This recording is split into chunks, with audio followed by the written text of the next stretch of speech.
इसलिए सर्प बनकर भगवान के गले में पड़े हुए हैं महाराज स्वयं।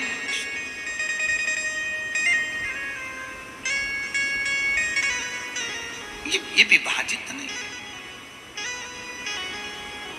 ब्रह्मलोक के देवता हैं भगवान ब्रह्मा, वैकुंठ के देवता हैं भगवान विष्णु, और मृत्यु लोक का अगर कोई देव है तो देव अधिदेव महादेव। पर दुनिया की आदत है, हमने कई लोगों को देखा है, माताएं बहुएं सास घर में बैठी रहती है, उसको तो कभी प्रणाम करती नहीं। घर में सास बैठी रहे, उससे कभी कोई चीज की नहीं पूछेगी कि मैं अचार कैसे बनाऊं, कि मैं ये क्या करूं, कि मैं ये कैसे तैयार करूं। हाँ, अगर पड़ोसा न जाए ना तो घर की बहुएं उसको प्रणाम करती हैं। पड़ोसा न जाए तो घर की बहुएं उससे पूछती हैं, काकी अचार कैसे डालते हैं, चाची जी जीरामण कैसे बनाते हैं, काकी जी ये कैसे करते हैं। घर और घर में जो सास है उससे नहीं पूछे। अच्छा ईमानदारी से बोलो, तुम पड़ोसन को कितनी भी चाय पिला लो, तुम पड़ोसन को कितनी भी धोख लगा लो, तुम पड़ोसन को कितना भी प्रणाम कर लो, तुम पड़ोसन को कितना भी नमन कर लो, क्या पड़ोसन अपनी जायदाद का हिस्सा तुम्हें देगी? जितने टीवी पर सुन रहे हो बिल्कुल सत्य बोलना। फिर निवेदन करूंगा, जब देवता भी हर तरह से हार जाते हैं तब देव अधिदेव महादेव के पास जाते हैं। महादेव ये पूरे भूमंडल पर, पूरी पृथ्वी पर ये जितने भी शिवलिंग विराजमान हैं, कहीं केदारेश्वर, कहीं नागेश्वर, कहीं कृष्णेश्वर, कभी भीमा शंकर, कभी महाकाल, कभी ओमकारेश्वर, कभी विश्वनाथ, कभी मल्लिकार्जुन, कभी त्र्यंबकेश्वर, कभी वेदनाथ, कभी रामेश्वर, ये जितने भी शिवलिंग विराजमान है ये स्वयं शंकर का ही एक प्रतिबिंब है। ये स्वयं शिव ही वहां विराजा है। और जगत से इस चित्त वृत्ति को हटाकर जो शंकर की शरण में जाता है उसका जीवन सार्थक हो जाता है। सार्थक। जब भगवान शंकर की पावन कथा कहती है, यह शिव महापुराण कोई साधारण नहीं महाराज। वेद व्यास जी ने सारी पुराणों की रचना करी है, और वेद व्यास जी जब शंकर जी की पावन कथा शिव महापुराण की रचना करने के लिए बैठे हैं, वेद व्यास जी जब शिव महापुराण की रचना करने के लिए बैठे हैं, तब वेद व्यास जी की चित्तवृत्ति में कुछ आ ही नहीं रहा, कुछ भी नहीं। जैसे ब्रह्मा जी की धर्मपत्नी ब्रह्माणी, ब्रह्मा जी की अर्धांगिनी माता सरस्वती जब जब वीणा लेकर बैठती थी, जब जब वीणा वादनी वीणा लेकर बैठती थी, जब जब माता सरस्वती अपने स्वरों को भरने बैठती थी, तब ब्रह्मा जी से एक ही शब्द कहती थी कि मेरे स्वर में वो आनंद नहीं आ रहा, मेरी वीणा में वो स्वर में, मेरी वीणा में वो आनंद नहीं आ रहा। क्यों? तो ब्रह्मदेव ने कहा, सरस्वती चलो मैं तुम्हें शंकर की शरण में लेकर चलता हूं, चलो मैं तुम्हें शिव की शरण में ले चलता हूं। और भगवान ब्रह्मदेव माता सरस्वती को लेकर गए भगवान शंकर के पास। भूत भावन भूतेश्वर भगवान शिव आनंद में विराजमान। कहते हैं लिंग पुराण के अंदर वर्णन किया है, नर्मदा पुराण में वर्णन किया और शिव महापुराण में वर्णन किया। माता सरस्वती ने श्री शैलम के शिखर पर, श्री शैल पर्वत पर बैठकर माता सरस्वती ने कई वर्षों तक तप किया, कई वर्षों, कई वर्षों।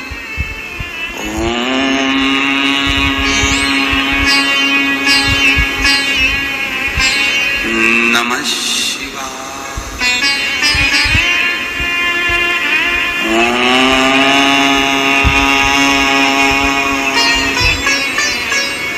नमः शिवाय। मां सरस्वती अपने स्वर में मिठास लाने के लिए, मां सरस्वती अपनी वीणा के नाद को आनंदित करने के लिए भगवान शंकर का स्तवन करती है, नमन करती है। शायद इसीलिए मेरे तुलसी बाबा ने, तुलसीदास जी ने जब रामचरितमानस की रचना करी,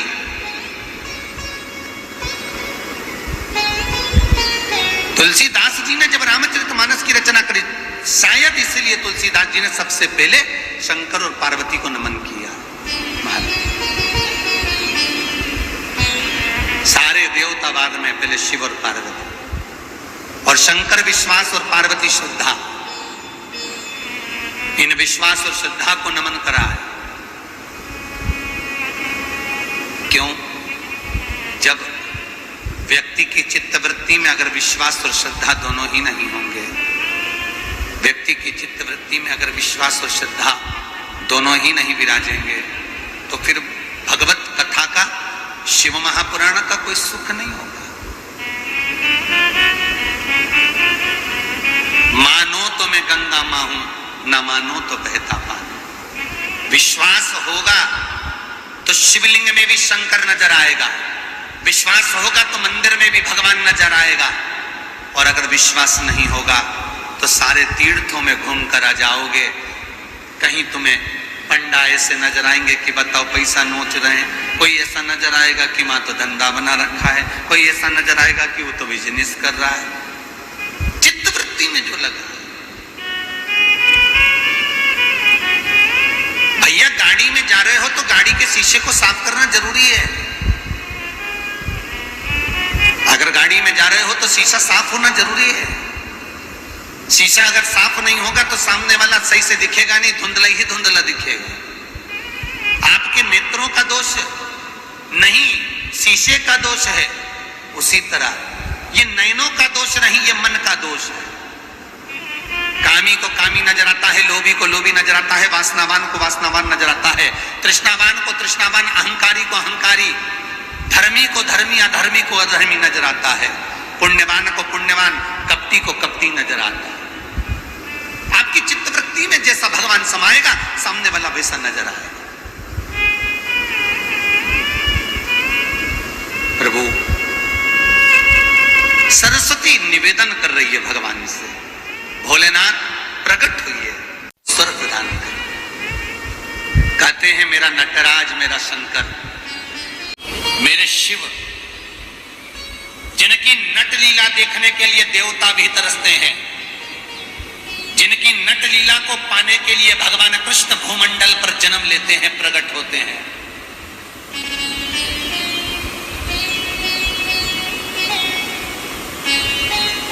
मेरा शिव सरस्वती के सम्मुख में है। अगर विश्वास है तो शंकर है। सरस्वती के सामने भगवान शंभु, भगवान शंकर पधारे, ये विश्वास की कथा।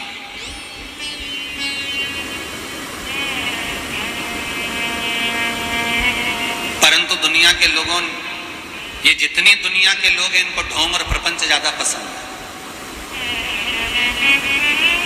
शंकर के मंदिर में कोई प्रपंच नहीं है, ना ढोंग है। एक लोटा पानी ले जाओ, शंकर को चढ़ा दो। थोड़ी सी बेलपत्र ले जाओ, शिव को चढ़ा दो। और शंकर की कथा कहती है, अगर आपके पास में पानी भी नहीं है, बेलपत्र भी नहीं है, तो मेरी ही बेलपत्र चढ़ी हुई धोकर वापस चढ़ा दो। और इतना भी नहीं है तो 3 बार ताली बजा दो, और वो भी नहीं है तो मुंह से बम बम बोल दो। शंकर की कथा कहती है कि मैं प्रसन्न हो जाता। पर मेरे सामने आकर छल मत करो। ये दुनिया के लोग बड़े छल करते हैं। मंदिर से तैयार हो, घर से तैयार होकर जाएंगे, मंदिर का लोटा उठाएंगे, और मंदिर का लोटा उठा के मंदिर का पानी भरकर सिर पे पल्लू लेकर भगवान शंकर को समर्पित करेंगे, और सोचेंगे कि मैंने शंकर जी का पूजन कर दिया। अरे भैया, लोटा दूसरे का, कलश दूसरे का, पानी किसी का, बोर का, किसी ने बोर करवाया, किसी ने लाइट जलवाई, पानी दूसरे का, कलश दूसरे का, और तुमने सिर पे पल्लू लेकर पानी भगवान शंकर पे उंडेल दिया और विचार करा कि शंकर जी प्रसन्न हो जाए। शिव महापुराण की कथा कहती है, घर से पानी लेकर जाइए,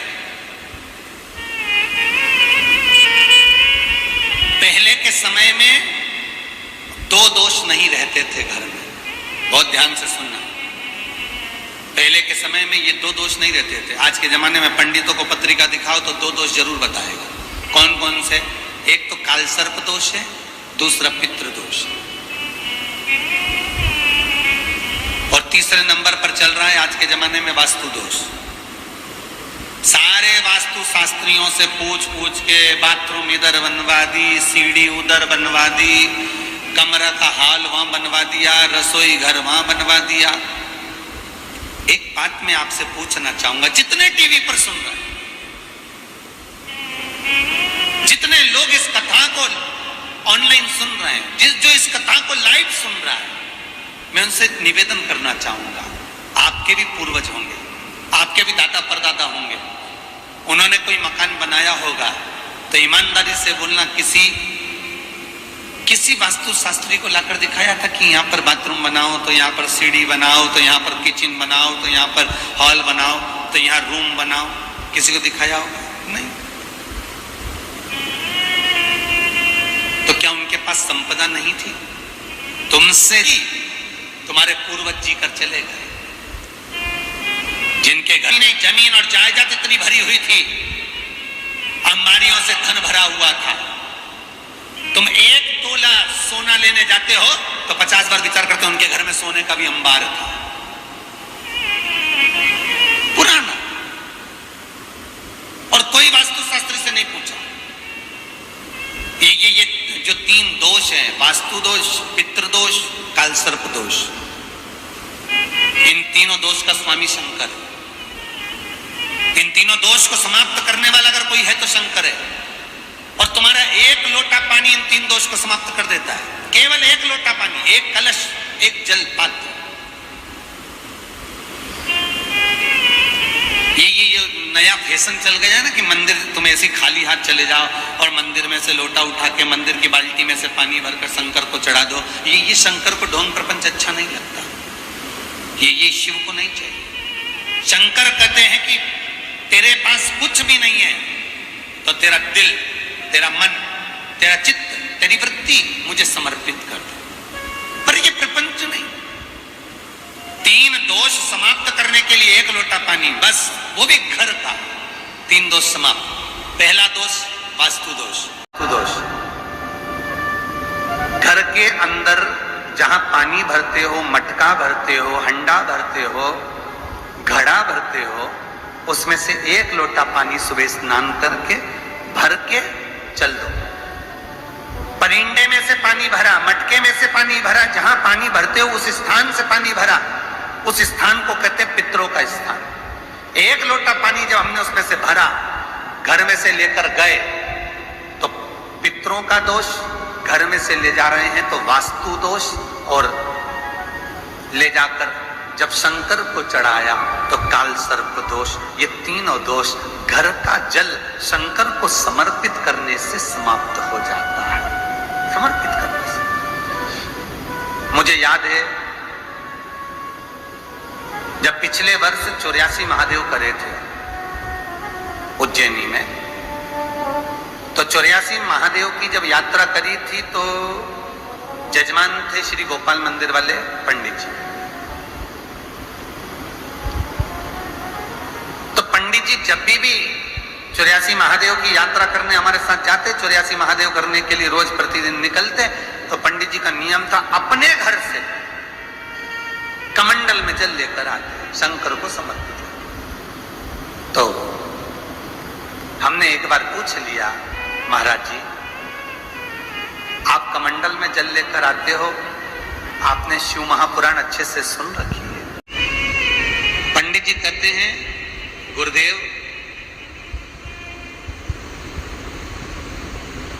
गौ माता को, बहन बेटी को और परमात्मा को अपने पास का देने की आदत होना चाहिए, किसी दूसरे का नहीं। किस किस को? गौ माता को, बहन बेटी को और परमात्मा को अपने पास का दीजिए। एक भाई ये सोच रहा है कि घर में जीजी आई है, बहन बेटी आई है, है सावन के महीने में बहन बेटी आई है तो छोटा भाई सोच रहा बड़ा देगा और बड़ा सोचता छोटा देगा, छोटा सोचता मंझला देगा, मंझला सोचता संझला देगा।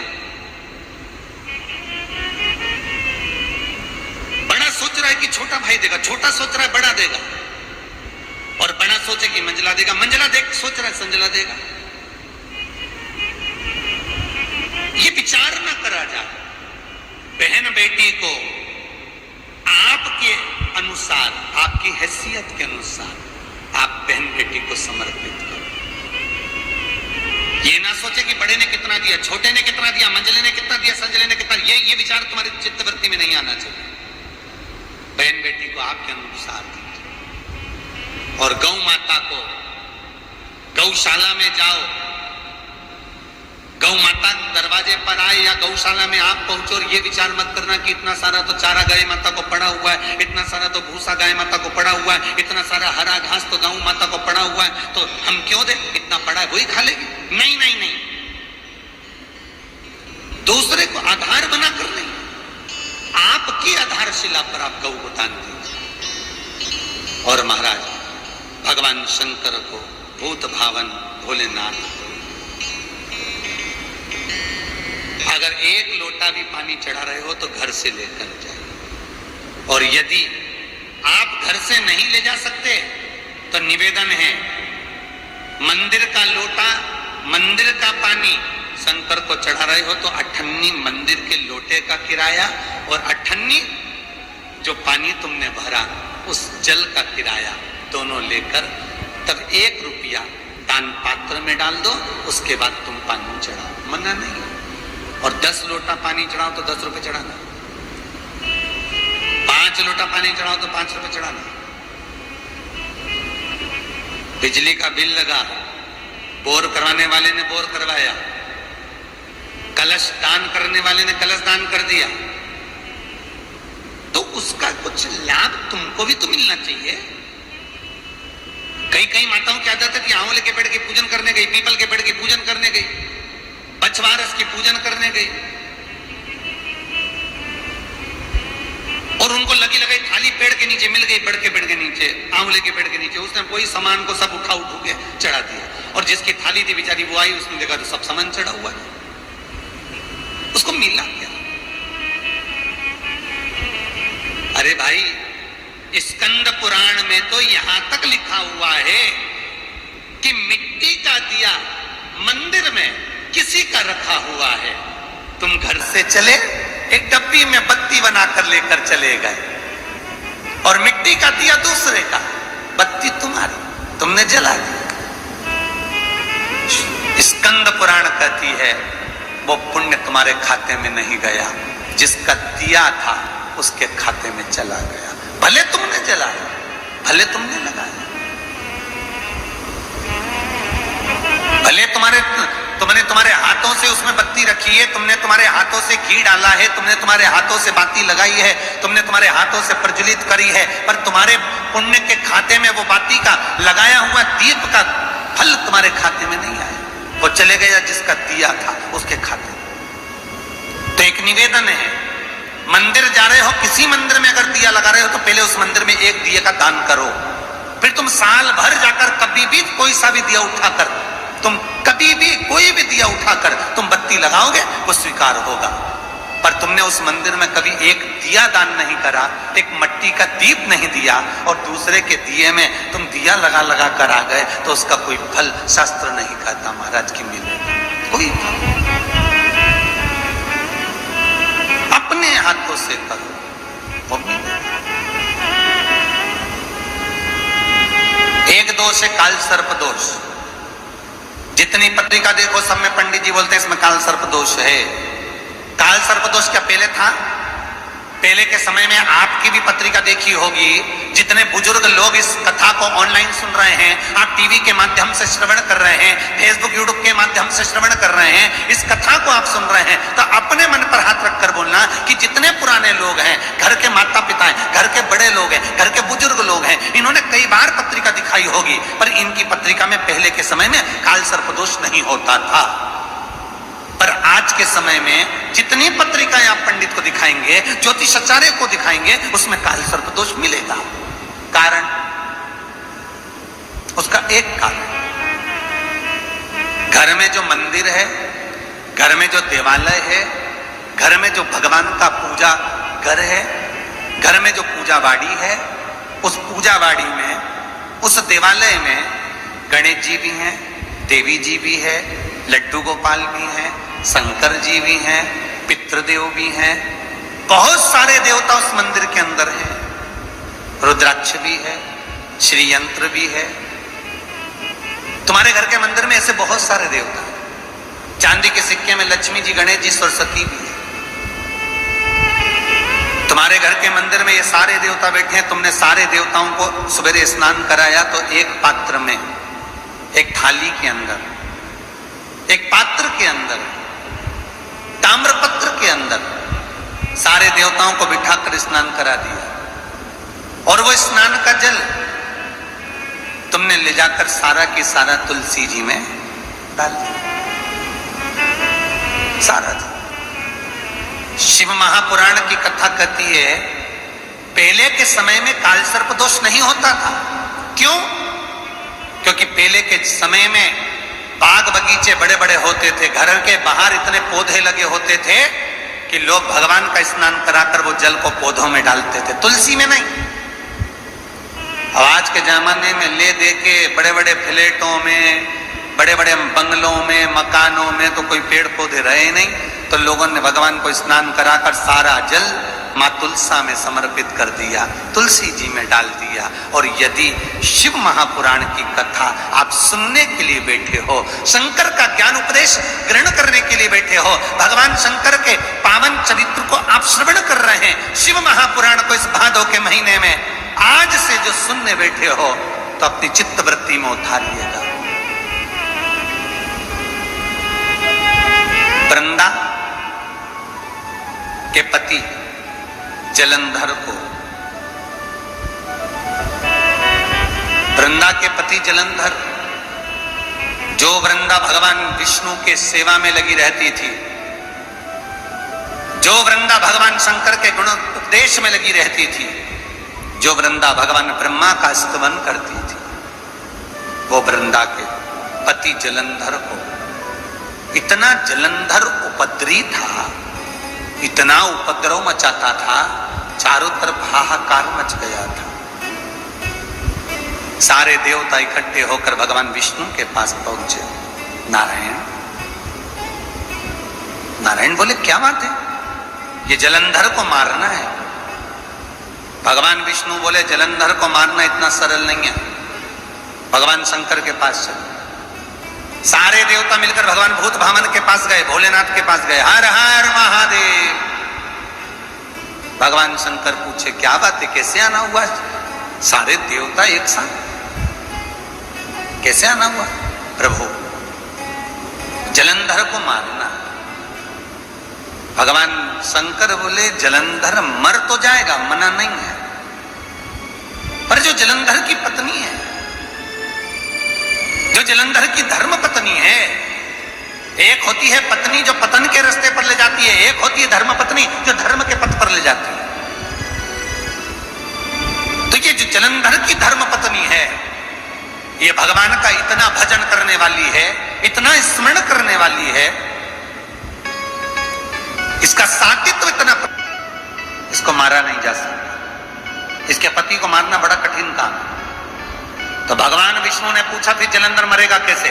भगवान शंकर ने कहा अगर नारायण तुम जलंधर का रूप रखकर वृंदा के कमरे में चले जाओ, वृंदा के कक्ष में चले जाओ, वृंदा के रूम में चले जाइए, कक्ष, भवन में, कमरे में चले, मैं जलंधर को युद्ध के लिए लेकर जाऊंगा और तुम वृंदा के साथ में रहना। वृंदा का सातित्व जैसे डिगेगा वैसे मैं जलंधर को मार दूं। कल जब अपन कथा सुन रहे थे ऑनलाइन, लखनऊ के गंगवार परिवार की ओर से जो कृष्ण चरित्र कथा चल रही थी, उसमें अपन ने श्रवण करा था कि नारी का सातित्व ही सब कुछ है।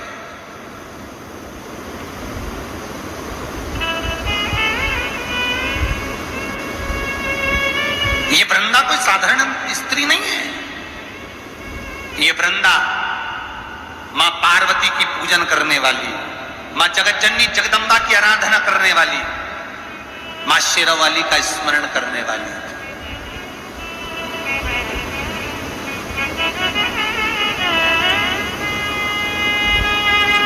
स्मरण,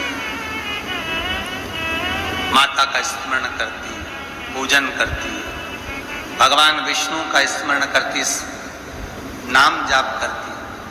तो भगवान बोलेगी इतनी सरलता से जलंधर नहीं मर सकता, इसका सात्वित्व डिगेगा तब ये मरेगा। भगवान विष्णु ने कहा मैं जलंधर वन के वृंदा के कक्ष में जाता हूं। भगवान जलंधर को युद्ध के मैदान में शंकर जी ले गए।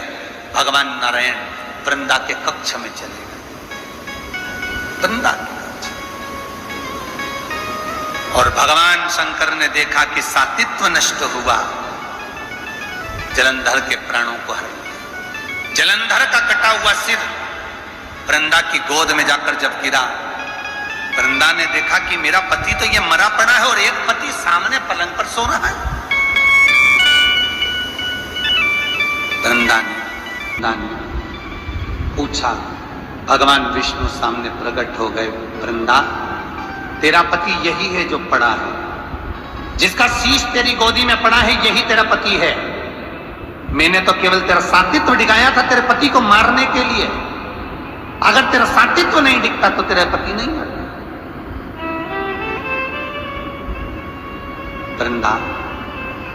वृंदा की आंखों से आंसू बह रहे हैं, नैनों से नीर बह गई।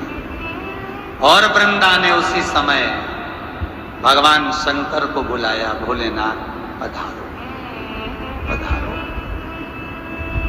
शिव सामने वृंदा, तेरे पति ने जो उपद्रव मचाया था, जहां जहां मंदिर देवालय तीर्थ व्रत सब खंडित कर दिए थे, जो ब्राह्मण पूजन करने बैठते थे तेरा पति जलंधर उनके प्राणों को हर लेता था। वृंदा, कहीं किसी गांव में अगर भोजन और भंडारा होता था तो तेरा पति उसमें कुछ गलत पदार्थ मिला देता था। वृंदा, तेरे पति को मारना जरूरी था। वृंदा की आंख में आंसू भरे थे और वृंदा आंसू भरती भरती कहती है, भोलेनाथ मैं ये भगवान विष्णु को श्राप देती हूं कि ये पत्थर के हो जाए, ये पत्थर के हो जाए। और मैं वृंदा हाथ में जल लेकर अपने शरीर पर डालती हूं और मैं तुलसी का पौधा बनूंगी। पर भोलेनाथ, हे शंकर, हे शंभु, हे त्रिकालदर्शी, हे कैलाश, मैं तुलसी कभी आप पर नहीं चढ़ूंगा। केवल वर्ष में एक दिन होगा वैकुंठ चतुर्दशी का दिन, जिस दिन भगवान का हरिहर मिलन होता है। वैकुंठ चतुर्दशी दीपावली के बाद में आती है, पूर्णिमा के पहले, कार्तिक पूर्णिमा जो आएगी वैकुंठ चतुर्दशी। और इस वैकुंठ चतुर्दशी का बड़ा महत्व ऐसा, जो बच्चे पढ़ने में कमजोर होते हैं, विद्या में कमजोर होते हैं, जिनकी चित्तवृत्ति कमजोर होती है, जो उनको माता पिता बार बार कहते पढ़ पढ़ पढ़ और बच्चा पढ़ता नहीं है, उनका दिमाग, उनकी चित्तवृत्ति खेलने में लगी रहती है, चिड़चिड़े रहते हैं, उन बच्चों के लिए शिव महापुराण कहती है वैकुंठ चतुर्दशी के दिन रात्रि को 12 बजे से सुबह ब्रह्म मुहूर्त के 4 बजे तक भगवान शंकर पे तुलसी चढ़ती है और भगवान लड्डू गोपाल पर, शालिग्राम जी पर, भगवान पर बेलपत्र चढ़ती है। 12 बजे से 4 बजे के बीच में वो तुलसी और बेलपत्र उठाकर शहद की शीशी में रख लीजिए और वो शहद को, जो बच्चा पढ़ने में कमजोर हो, विद्या में कमजोर हो, बुद्धि में कमजोर हो, चित्तवृत्ति में कमजोर हो, उस बच्चे को 1 महीने तक वो बेलपत्र का, वो तुलसी डली हुई वैकुंठ चतुर्दशी की वो पूजन सामग्री अर्थात वो बेलपत्र, वो तुलसी का शहद 1 महीने तक बच्चे को चटाइए। बच्चा पढ़ने में होशियार होगा, माता पिता को कहना नहीं पड़ेगा कि तू पढ़ने बैठ, वो खुद पढ़ेगा, स्वयं पढ़ेगा, पर करना आपको है। बैकुंठ चतुर्दशी, तुलसी कहती है बैकुंठ चतुर्दशी के दिन केवल मैं तुलसी आप पर कभी नहीं चढ़ूंगी शंकर, केवल एक दिन बैकुंठ चतुर्दशी का दिन ऐसा होगा जिस दिन मैं आप पर समर्पित होंगी, वो भी रात को 12 से 4 के बीच में, केवल रात्रि को 12 से। और मेरा निवेदन एक बहुत सुंदर, आपको पहले भी कथा में कहा कि माता उमा पार्वती का सबसे पहला अवतार, पार्वती का जन्म, पार्वती का जो अवतार है ये 52वें नंबर का, 52 नंबर का, पर पार्वती का सबसे पहला अवतार माता उमा, और भगवान शंकर का एक अवतार हुआ महेश्वर, भगवान महेश। तो माता उमा और महेश्वर के मिलन से, आपको पहले भी कथा कहा कि भगवान शंकर के नयन अश्रु से रुद्राक्ष का वृक्ष हुआ, माता पार्वती के नयन अश्रु से बेलपत्री का पौधा उत्पन्न हुआ, और उमा और महेश, भगवान महेश्वर, भगवान महेश और उमा के मिलन से शमी का पौधा उत्पन्न हुआ, जिस शमी का अपन शिव पोथी को समर्पित करते हैं, जिस शमी पत्र को अपन भगवान शंकर को समर्पित करते हैं। केवल एक शमी की पत्ती ऐसी होती है, केवल एक शमी पत्र ऐसा होता है जो 33 कोटि देवताओं को समर्पित होता है, सारे देवताओं पे शमी पत्र चढ़ता है, एक पर नहीं, सब पर शमी पत्र। जो माता उमा और महेश्वर के मिलन से, माता उमा और महेश्वर के नेत्र दृष्टि मिलन से जो शमी का पौधा उत्पन्न हुआ है, शिव महापुराण की कथा कहती है हर महीने शिवरात्रि पड़ती है, हर महीने, ऐसा कोई महीना नहीं जाता जिसमें शिवरात्रि नहीं पड़ती, हर महीने पड़ती। प्रत्येक महीने की शिवरात्रि को जो रात्रि के समय पर 9 बजे के बाद या फिर प्रदोष काल में शाम का समय, सूर्यास्त का समय, ये 2 समय ऐसे हैं जिस समय पर शमी के पत्र पर हल्दी में इसको लगाकर जो भगवान शंकर के शिवलिंग पर समर्पित करता है, उसके घर में कभी संपदा की कमी नहीं पड़ती है साहब, कभी संपदा। और बहुत ध्यान देना महाराज, 5 बेलपत्र,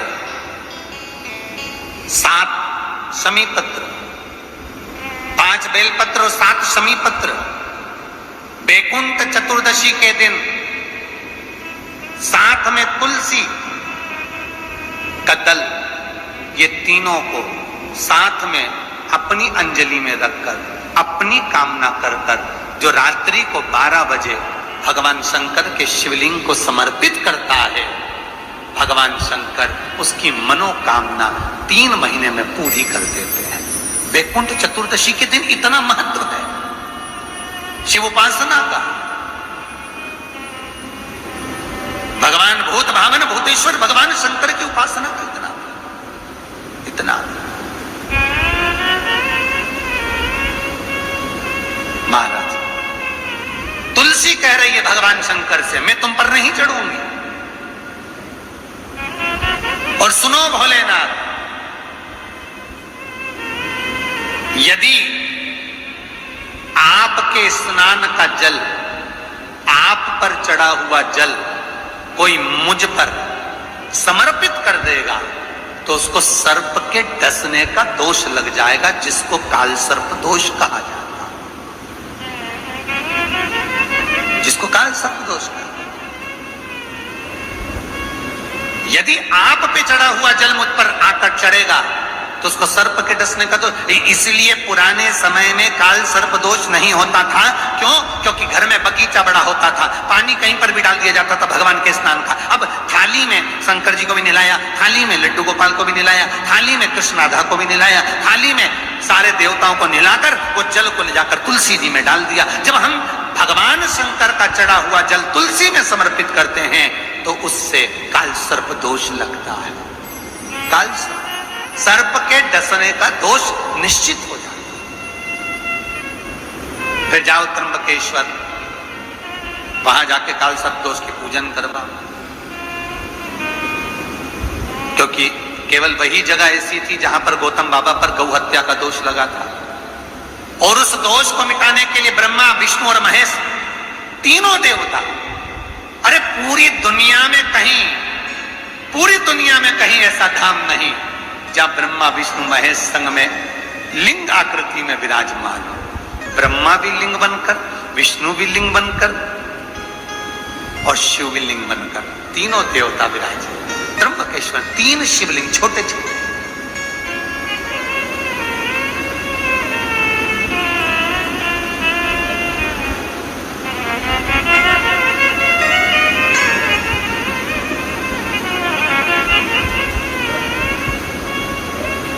शिवलिंग वहां विराजमान और बड़ा सुंदर भाव, बड़ा सुंदर। तेरा किसने किया श्रृंगार भोलेनाथ, तेरा किसने किया श्रृंगार भोलेनाथ। भगवान शिव ओघड़ दानी की कथा कर, शिव की कथा। शंकर का अनुमोदन कह रहा है, तुलसी कहती है, वृंदा कहती है मैं तुम पर कभी नहीं चढ़ू, केवल एक दिन, वो भी वैकुंठ चतुर्दशी का, जिस दिन ये तुलसी रात्रि में 12 बजे से सुबह ब्रह्म मुहूर्त 4 बजे तक आप पर समर्पित हो। ये भगवान भूत भावन भूतेश्वर शंकर देखकर वृंदा को देखा और वृंदा को देखकर कहा, रे वृंदा, तेरे पति को मैं नहीं मारता, मैं तेरे पति को नहीं मारता, पर वृंदा मैं तेरे साथीत्व को नहीं टिकने दिया, वृंदा मैं तेरे पति को नहीं मरने देता, पर जब जब धर्म की हानि होती है, धर्म को लोग नष्ट करते हैं, जब पूरी पृथ्वी पर धर्म समाप्त होने वाला होता है तो शंकर कहते हैं मुझे प्रकट होना ही पड़ता है। भगवान शिव कहते हैं मुझे आना ही पड़ता है।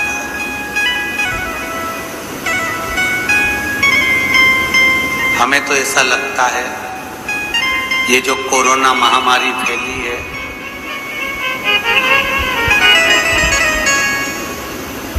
जितनी कोरोना महामारी फैली है, हमें तो ऐसा लगता है एक बार भगवान शंकर और एक बार भगवान शिव और कृष्ण का युद्ध हुआ था। भगवान शंकर का भी एक बार युद्ध हुआ है श्री हरि से।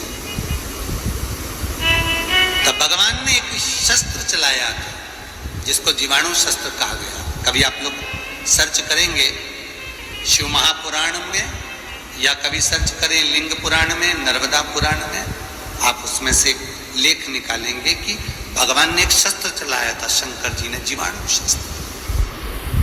वो शस्त्र जब चला था तो पूरी पृथ्वी में हाहाकार मच गया, पूरी पृथ्वी।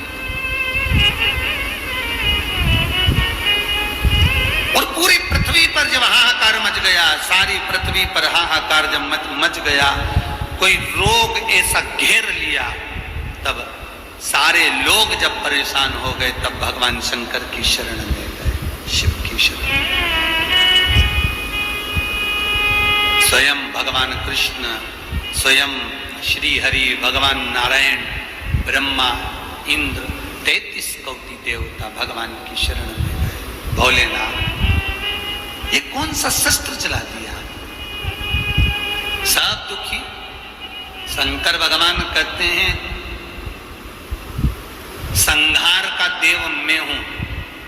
फिर वही बात आ गई महाराज, जन्म मरण और परण, ये तीन मेरे शंकर के हाथ में है, मेरे शिव के हाथ। डॉक्टर ने कह दिया कि 15 तारीख को डिलीवरी होगी, 20 तारीख को बच्चा होगा, मालूम पड़े 8 दिन पहले हो गया, 5 दिन बाद में हो गया। जन्म मरण मृत्यु। डॉक्टर ने कहा अंतिम सांसें चल रही है, घर ले जाओ, चल रही है, घर ले जाओ। और मालूम पड़े घर पर ले गए, खूब सेवा करी, चाकरी करी, खूब लिया सेवा का लाभ। मालूम पड़े थोड़ी सी भी सांस बंद हुई, गोबर लीप के नीचे सुला दिया। फिर अच्छी हो गई टोकरी, पलंग पे सुला दिया। फिर बीमार हुई तो फिर नीचे सुला दिया, फिर पलंग पे सुला दिया।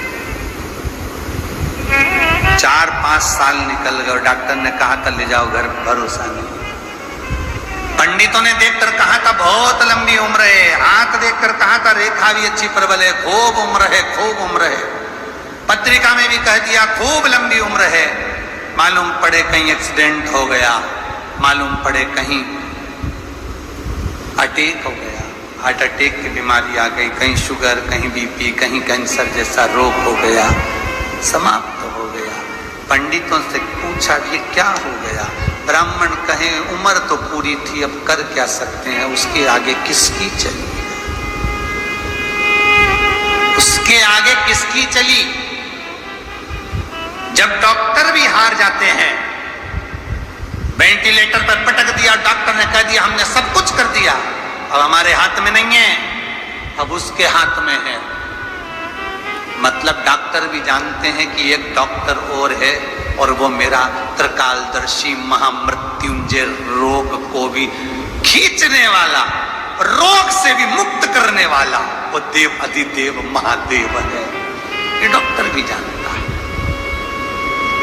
अकाल मृत्यु वो मरे जो काम करे चंडाल का, काल उसका क्या बिगाड़े जो भक्त हो महाकाल। काल उसका क्या बिगाड़ सकता, उसको मालूम है। जन्म मरण परण विवाह। पंडित जी ने कहा था इतनी तारीख तक शादी हो जाएगी, नहीं, क्योंकि वहां से नहीं लिखा है, वहां से नहीं लिखा।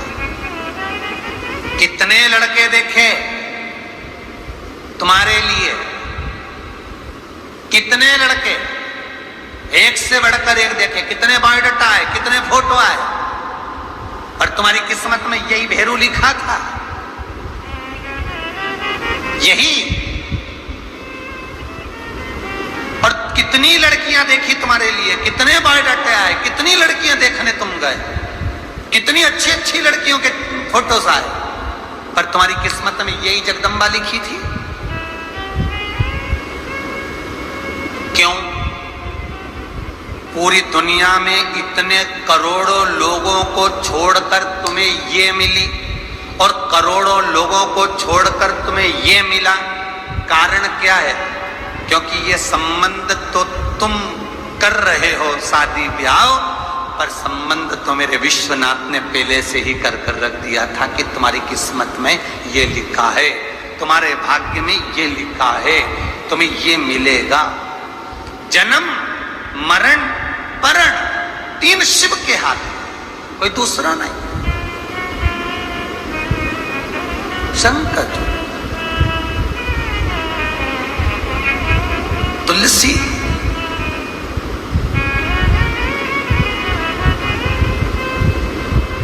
तो कभी कभी लगता है कि ये कोरोना महामारी जो फैली है, ये कहीं भगवान का ही कुछ प्रभाव होगा। इतना रोग फैलता था तो पहले एक से बढ़कर एक साइंटिस्ट, एक से बढ़कर एक वैज्ञानिक सब चीज निकाल लेते थे, और मालूम पड़े मार्च से लेकर अप्रैल मई जून जुलाई बचा अगस्त चालू हो गया, अभी तक कोई उस रोग को मिटाने के लिए कोई औषधि नहीं मिली।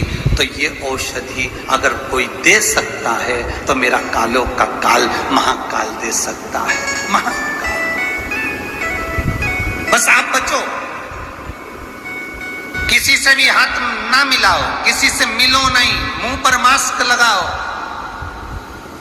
हाथ को बार बार धोइए, किसी के सम्मुख ना जाइए, किसी के पास ना जाइए।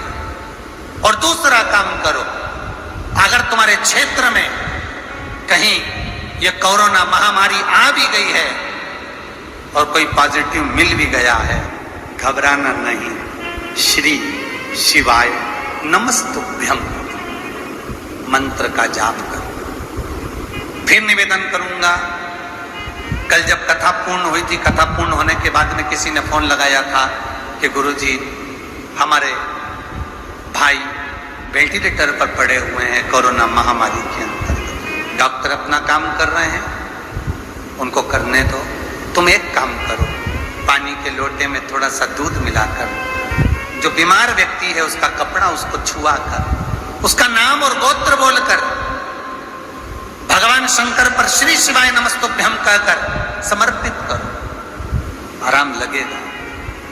3-4 दिन अगर पानी चढ़ा हुए, हमारे एक परिचित सोनकच्छ के, उनके 2 बच्चों को ये बीमारी हो गई, फोन आया, गुरुजी सीहोर हैं, कथा कह रहे हैं, अभी हम ऑनलाइन सुन रहे हैं, तो निवेदन है हमारे बच्चों को महामारी में इंदौर पड़े हुए हैं, कुछ कृपा हो जाए। वो बच्चों को करवाए, बच्चे 3 दिन बाद वापिस घर आ गए, पॉजिटिव होने के बाद, स्वस्थ होने के बाद, सारा स्वास्थ्य अच्छा रहा। 14-15 दिन 10 दिन बाहर रहे, उसके बाद घर पहुंचे। कहाँ डॉक्टर कह रहा था कि हो, जब सारे जगह से हार जाओ तब एक बार मेरे शंकर की शरण जरूर जाओ, मेरे शिव की शरण में जरूर जाओ। ऐसी कौन सी बीमारी है जिसका इलाज शंकर के पास नहीं? लकवा लग गया, हाथ थर थर कांप रहे हैं, चलते नहीं बन रहा, कुछ भी नहीं हो रहा, बोलने में आवाज रुक रही है, शरीर हिल रहा है, कंपन हो रहा है, पांडुकेश्वर चलेगा। बद्रीनारायण जाते हैं तो बीच में पांडुकेश्वर पड़ता है, जिस पांडुकेश्वर में भगवान शंकर का सबसे पहला शिवलिंग प्रकट हुआ था। जब ब्रह्मा और विष्णु ने मंथन करा अग्नि खंभ का, मंथन करा पर्वत का, वो उत्तराखंड की भूमि, मत जाओ, शंकर जी के शिवलिंग में से पसीना निकलता है, पांडुकेश्वर शंकर के शिवलिंग में से पसीना बहता है, वो पसीना पानी के रूप में नीचे कुंड में जाता है, कुंड बना चौकोर, उस कुंड में से एक बोतल भर के लिया, 7 दिन 5 दिन लगातार सवेरे सवेरे पियो, 8वें दिन उसका असर देखना, व्यक्ति अपने आप चलेगा। पांडुकेश्वर के जल में वो सुख है। कैंसर जैसी बीमारी हो गई तो त्रिजुगी नारायण चले जाओ, जहां सती और शिव का विवाह हुआ था। शुगर हो गई तो भगवान शंकर का स्तवन करो शिवरात्रि वाला, जो पहले बताया हुआ है। ब्लड प्रेशर हो गया, रोज एक गोली खाना पड़ रही है, तो शंकर का रुद्राक्ष का स्मरण करो, जो पहले बताया। इसलिए बार बार आपको निवेदन करते हैं, फिर निवेदन करते हैं, आप हमारे जो चैनल को सब्सक्राइब करो, उसमें जो पुरानी कथाएं चली हैं पहले, अभी जो सावन के महीने में सुनाया, सती खंड जो सुनाया, सारी कथा निकाल के सुनो एक एक, उसमें सब जगह पर आपको एक एक चीज का उपाय मिल जाए। भगवान ने शिव का तुलसी, और वो तुलसी महाराज भगवत चित्त धरी, और महाराज मेरे गमले की तुलसाना तोड़ पुजारी, पत्ते पत्ते पे लिखा है श्याम।